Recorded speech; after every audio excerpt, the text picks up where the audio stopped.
What's up everybody? Ryan here, Focus Human Performance, and today we're talking about mobility. What I want to do is I'm going to provide 4 lower body mobility exercises you can fit into your program super easy. You can do it for a small group that you're training and even up to a team of maybe 20-25 kids, all depending on your size of your group and then obviously the equipment in the area that you have. Now, the 4 movements we're going to go over for mobility are 45 boxer weaves. We're going to go over straight leg stomps, or what some people call clawing.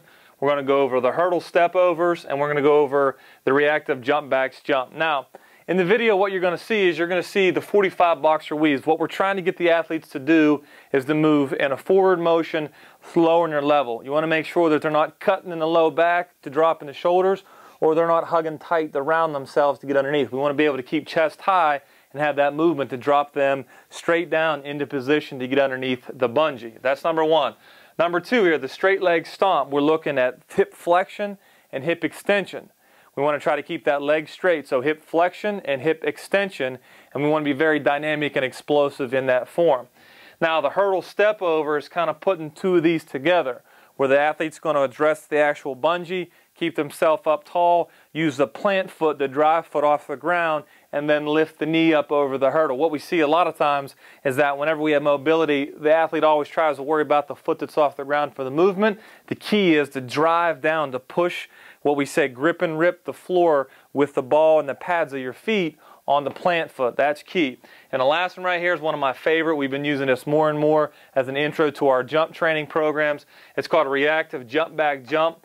We're not doing a static jump over top of the hurdle because I'm not looking for some type of absolute strength or explosive endurance turn on for this particular portion of the movement, especially from mobility. The jump back, the reactive part of that, puts me in the exact position I need to be in, the good stance and good form, so I can explode out. And I want to make sure that I can carry myself over that bungee with good form and then obviously good mobility.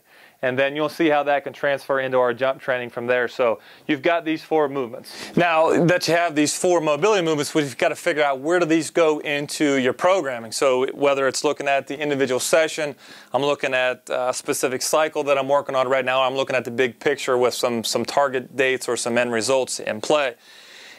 Focus, we have the Focus system. We have 8 components. Now, when we use our hip mobility using the bungee cord, for us, we do it after our dynamic warm-up, but we do it before our sport speed. Because we have 3 different, our dynamic warm-up, what most people are calling dynamic warm-up, we actually break that down into 3 separate segments.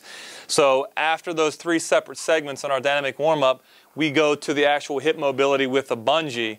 And that's mainly on a lower body training day or a total body training day that's pulling from the floor, because obviously we need to have that mobility, and that's going to prime the athlete. If I'm doing trap bar deadlifts or regular deadlifts, I'm doing any type of pulls from the floor, any type of squatting movements or directional lunging, let's go ahead and hit hip mobility on the day that I'm doing that before I hit my sport speed and my quickness. All right, so the flow of the day would be our dynamic warm-up, set up the bungee, hit some hip mobility, hit our sport speed and quickness, whether that's in the weight room or outside on the field, and then we'd come back and hit our strength training after that. To set up the hip mobility off the bungee is super easy. What you got to do here is you got to find 2 vertical uprights here, something stable. And if you're using a bungee, you've got the clasp on the end.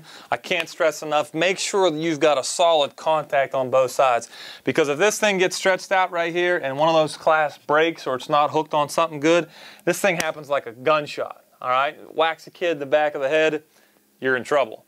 So we want to set this bungee up around the 2 poles right here about hip height. We want to start the athlete about hip height, because that's going to make sure that I'm getting that knee, that drive phrase is about as high as I need. So we can start at hip height. If it's too high, drop it down. Nice thing about the bungee is you're going to see it on the video. All you got to do is slide it down. Somebody bumps it, it starts moving, grab it and stop it, and then keep on going. The movement's not ruined if somebody hits it. Now the distance, the length that you need for the bungee, what I like to use as a determinant is you want 2+ reps per side right here, depending on your athlete. If I have 4 or 5 kids in a line and they're ready to go down there and they're only getting 1 rep on each side and then they got to spin around and do it again, it's just going to kill your momentum and use too much time up. We want this to be a quick hit. Again, warming the body up, trying to create some mobility, and then move on so we can get to the actual workout. So if you can't get 2 plus reps per side, either get another bungee or get another pole to set on each side so you have some distance in between. Now, in the video, you're going to see kids of different ranges and different levels. You're going to obviously see some kids that have just got started with us, and then you're going to see some high-level kids. There's track, there's baseball, there's football, there is soccer that's going to be there, and there's actually volleyball in this particular training segments. 2 different days, 2 different peak points in our program that you'll see.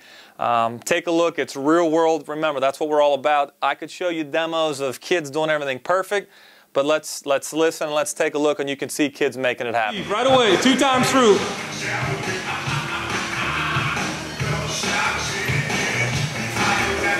Stay close, Brandon. Keep your shoulder close. Gotta move, Mia. Duck under and move, Mia. That's it, Pat. Nice job, buddy. Nice job. Hey, Pat, keep your arms to your side. There you go. There you go. Get 3 on the side. Good, Brandon. That's it, Mia. There you go. 1 on each side.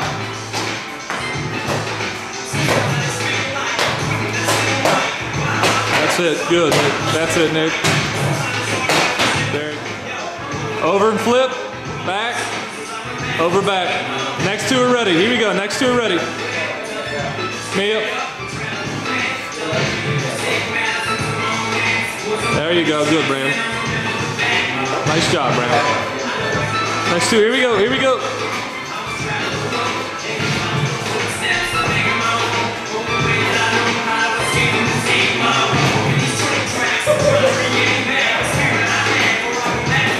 Next 2 are out. We got jump, back, jump. Everybody has 3 times through. Jump, back, jump. Go. Good. Here we go. Set, set. Go. There you go. Better, man. Set. Go. Too long, Pat. Too long. Set. Go.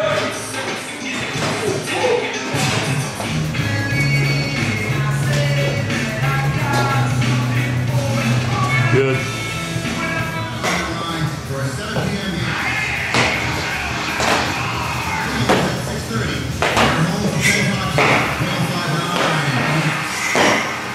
Make it to the most appropriate and sensible way to spoil yourself. And to those who realize that you can still be pull it, man. In your eyes, to those who set and forfeit the time they deserve, unlike silence. Okay, that's enough. You have made the choice to never compromise joy in the name of practicality. There you go, middle of your back. Other side, Brandon. Same thing. Other leg, other side, buddy. Right away, right away. Over, over. Turn and get out. And then next 2 people should be right there, gone. Now the Travel Channel is settling these scores once and for all with a brand new show called Food Wars. It all starts in Buffalo with an epic rivalry between 2. Right away, go, man. Right away. Here we go. Next 2 in. Let the Food Wars begin. Food Wars premieres Tuesday, March 19th at 10 p.m. only on the Travel Channel. Good. Over. Nice job. Bend the knees a little bit. Over. Good. Push off the plant foot. Get the foot up there. Push. Push. There you go. I was the first one in my family who bought a non-Toyota car. We weren't going to settle for anything less than a car rated very high for safety. Go. There you go. No delay. Set. Go. Set, set. Right away. Set. Go. Set. Go. Good. Here we go. Set. Go. Good. That's it.